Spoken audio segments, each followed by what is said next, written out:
Hello all, John here.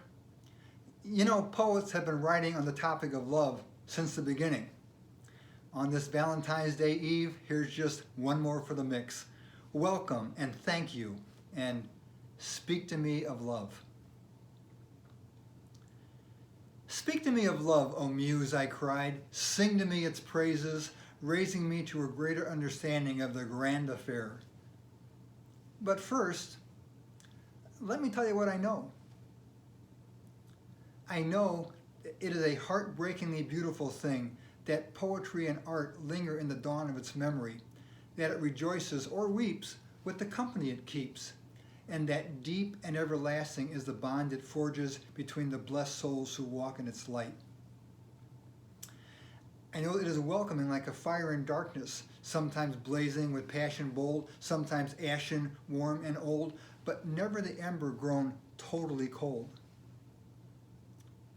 I know it is tender like a reed that sways in the hurrying stream, bending yet never breaking or forsaking itself to the rush of this world's affairs.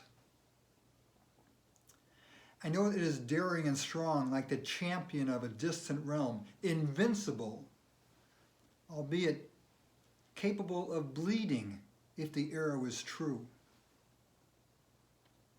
I know that it is the color of red, but more brilliant in hue than anything upon the earth or in the heavens beyond. Redder than the blood-red sun that paints the horizon on an early winter's evening.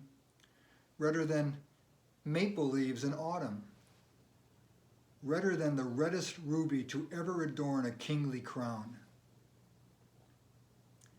And I know that in its purest form, it can cause the stars to dance across the sky. It can calm the violent storm at sea. It can hasten the angels to warm their harp strings with melodies so exquisite that God himself trembles at the sound. And then the muse sighed, her breath caressing the very air that I breathed. Sweet it was, like fine lilacs in bloom, and I saw in her eyes a wistful sadness filled with such incredible longing. It was the longing, perhaps, of a spirit who knows he can never again walk the forest glade, never again taste the rain upon his tongue, never again kiss the lips of the woman he loves. Finally, a single tear rolled down her silken cheek. "Speak to me of love, O poet," she cried. And then surprisingly, although not totally so, I spoke to her of you. Thanks. Peace. Happy Valentine's Day, John.